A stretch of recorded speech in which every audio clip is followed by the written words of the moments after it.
नमस्कार।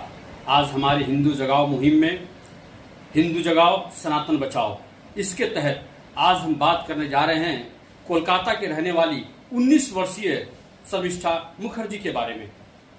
कहते हैं कि आज सोशल मीडिया का दौर है, हर कोई अपने फॉलोअर्स बढ़ाना चाहता है, लाइक्स पाना चाहता है, कमेंट्स पाना चाहता है, और इसकी होड़ में बोलने के क्रम में मनुष्य कभी कभी कुछ ऐसा भी बोल जाता है जो शायद उसे नहीं बोलना चाहिए। मगर आश्चर्य तब होता है जब बोलने वाली बातों पर कुछ लोग आपके पीछे पड़ जाएं और आप पर कार्रवाई की मांग करने लगे।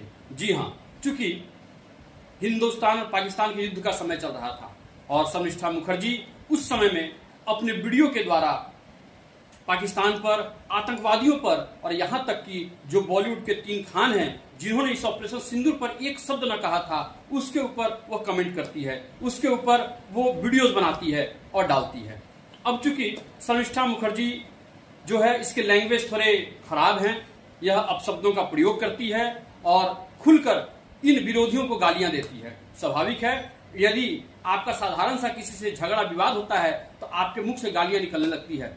ऐसे में यदि आतंकवादियों को कोई गाली दे रहा है तो इसमें किसी को बुरा लगने की आवश्यकता क्या है? क्या आतंकवादी हमारे देश के हैं?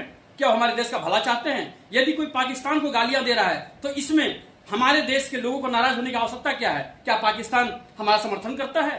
पाकिस्तान हमें तोड़ने का प्रयास करता है और ऐसे दुश्मन देश की तारीफ नहीं होनी चाहिए। और ऐसे में जो 3 खान अपने आप को सुपरस्टार समझते हैं, और वह सुपरस्टार सिर्फ एक कौम या एक दर्शक की वजह से नहीं है, उसमें पूरे भारत के दर्शक शामिल हैं, मगर उसके बावजूद भी जब बातें देश की आती है तभी एक शब्द नहीं कहते। तो ऐसे लोगों पर बोलना ये अभिव्यक्ति की आजादी है ना। लेकिन क्या इस देश में अभिव्यक्ति की आजादी सिर्फ कुछ विशेष लोगों को ही मौजूद है? जैसे देश का नेता हो, पैसा वाला हो, न्यायाधीश हो, बड़ा स्टार हो, विशेष कौम हो, क्या सिर्फ ऐसे लोगों को ही इस देश में अभिव्यक्ति की आजादी प्राप्त है? आज आप शर्मिष्ठा मुखर्जी के बयान को लेकर जिस प्रकार से जल्दबाजी में कार्रवाइयां हो रही है, मैं पूछता हूं, क्या मां काली का अपमान करने वाली महुआ मोइत्रा पर कार्रवाई हुई थी? मैं पूछता हूं, महादेव का अपमान करने वाले और महादेव पर अभद्र चित्र बनाकर लाइव डालने वाले ममता बनर्जी की मंत्री सियानी घोष पर क्या कार्रवाई हुई? क्या फिरहाद हाकिम पर कार्रवाई हुई? क्या स्वामी प्रसाद मौर्य पर कार्रवाई हुई? महाकुंभ को गलत बताया, उस पर कार्रवाई हुई? हिंदू धर्म को गंदा बताया, भगवान राम को गलत कहा, क्या उन पर कार्रवाई हुई? आए दिन मंदिरों में विशेष कौम के लोग पकड़े जा रहे हैं, आए दिन मंदिरों को गंदा किया जा रहा है, मंदिरों में पेशाब करते हुए वीडियो आ रहे हैं, क्या उन पर कार्रवाई हो रही है? क्या इस देश की अभिव्यक्ति की आजादी सिर्फ विशेष लोगों को है? जब कार्रवाई की बात करते हैं तो इसी देश में कन्हैया कुमार को मारने वाला को जमानत मिल जाता है, राजस्थान में बलात्कारियों को जमानत मिलता है और उसके बाद बलात्कारी रोड शो करते हैं। वह क्या दर्शाना चाहते हैं? क्या इस पर किसी ने संज्ञान लिया? अभिव्यक्ति की आजादी क्या है? सिर्फ एक विशेष लोगों को बोलने का अधिकार? हमें अधिकार नहीं है? क्या हम सवाल नहीं कर सकते? हम मांग नहीं कर सकते? क्या हमें सुरक्षित रहने का अधिकार नहीं है? जब हमारा सहयोग, हमारा मतदान, हम टैक्स दे रहे हैं, मत दे रहे हैं, तो हमें भी अपनी बात रखने का पूर्ण अधिकार है। यदि कोई हमारे बारे में, हमारे देवी देवताओं के बारे में गलत बोले तो हम बर्दाश्त करें और हम उसका जवाब दें तो हम दोषी हो जाएं? यह अभिव्यक्ति की आजादी नहीं हो सकती। इसके लिए बदलाव लाने की आवश्यकता है और करना होगा।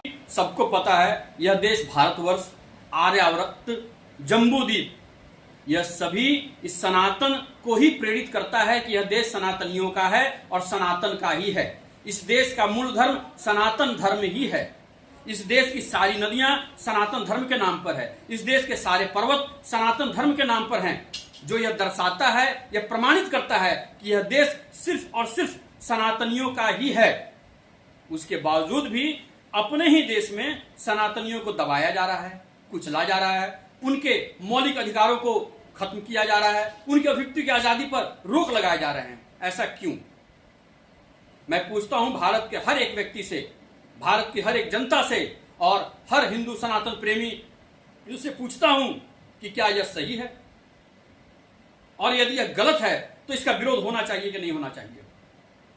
जितनी जल्दबाजी में अभी शर्मिष्ठा मुखर्जी को गिरफ्तार किया गया, उसे अदालत में पेश किया गया और उसे रिमांड पर भेजा गया, क्या इतनी तत्परता से दूसरों पर यही पुलिस, यही कानून क्या कार्रवाई करती है? क्या स्वामी प्रसाद मौर्य को जेल नहीं होना चाहिए? हिंदू धर्म को गंदा बताने वाले पर को जेल नहीं होना चाहिए? महादेव का मजाक उड़ाने वालों को जेल नहीं होना चाहिए? मगर वहां आपका कानून, आपकी कार्रवाई रुक सी जाती है।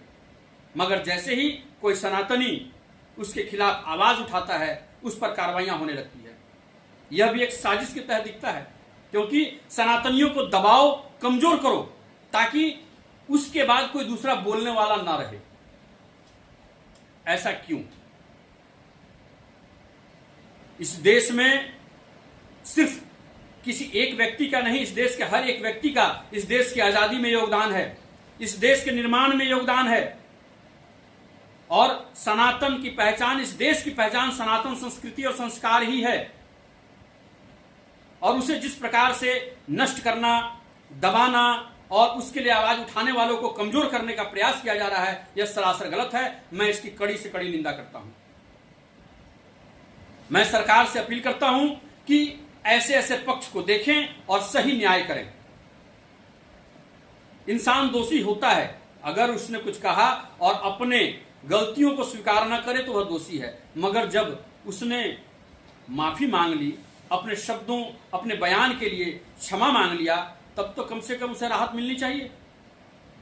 फिर यह दिखावा, यह ड्रामा क्यों? मैं पूछता हूं, आखिर ऐसा क्यों? सीखो मेरे भाइयों, कुछ उनसे भी सीखो। वे लोग आतंकवादी को भी प्रोटेस्ट करते हैं।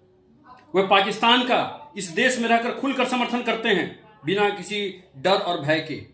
वे देशद्रोहियों को भी प्रोटेस्ट करते हैं।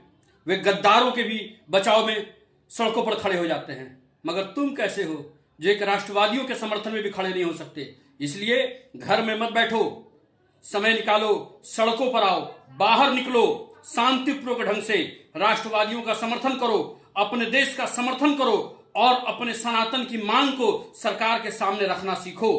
क्योंकि जो लड़ेगा वही जीतेगा, जिसने पहले ही हार मान लिया हो उसका क्या होगा? जागो हिंदुओं जागो। अरे जब रावण पर भी आफत आई थी ना, तो कुंभकर्ण ने अपनी निंद्रा का त्याग कर दिया था।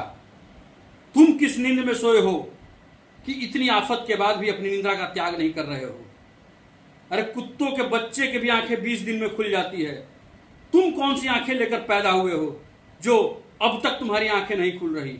इसलिए जागो, अरे हिंदुओं जागो।